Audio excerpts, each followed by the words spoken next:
ରେଳମନ୍ତ୍ରୀ ଅଶ୍ୱିନୀ ବୈଷ୍ଣବ ଓଡ଼ିଶାରୁ ରାଜ୍ୟସଭାକୁ ପ୍ରତିନିଧିତ୍ୱ କରୁଛନ୍ତି। ହେଲେ କୋଲକାତାରେ ଥିବା ସାଉଥ ଇଷ୍ଟର୍ଣ୍ଣ ରେଲୱେ ଜୋନ୍ର ମନମାନି ଯୋଗୁଁ କରୋନା କାଳରୁ ବନ୍ଦ ହୋଇପଡ଼ିଛି ରାଉରକେଲା ବଡ଼ବିଲ ଇଣ୍ଟରସିଟି ଏକ୍ସପ୍ରେସ।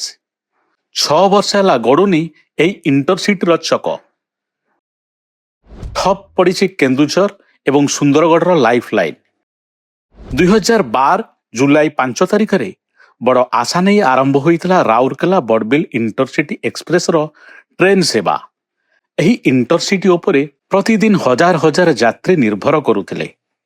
ଏହି ଟ୍ରେନ୍ରେ ଗୋଟିଏ ଏସି ଚେୟାର କାର୍, ଗୋଟିଏ ସାଧାରଣ ଚେୟାର କାର୍ ଏବଂ 8ଟି ଜେନେରାଲ ବଗିରେ ଯାତ୍ରୀମାନେ କମ୍ ଖର୍ଚ୍ଚରେ ଯାତାୟାତ କରୁଥିଲେ। ଏହି ଟ୍ରେନ୍ ପ୍ରତିଦିନ ଭୋର 4:20 ମିନିଟରେ ରାଉରକେଲା ଷ୍ଟେସନ ଛାଡୁଥିଲା। ମନୋହରପୁର, ଚକ୍ରଧରପୁର, ଚାଇଁବସା, କେନ୍ଦୁପୋଷି, ଡାଙ୍ଗୁଆପୋଷି ଏବଂ ବାରଜାମଦା ଦେଇ ସକାଳ 8:45 ମିନିଟରେ ବଡ଼ବିଲରେ ପହଞ୍ଚୁଥିଲା। ସନ୍ଧ୍ୟା 5:15 ମିନିଟରେ ବଡ଼ବିଲରୁ ବାହାରି ରାତି 8:05 ମିନିଟରେ ରାଉରକେଲାରେ ପହଞ୍ଚୁଥିଲା।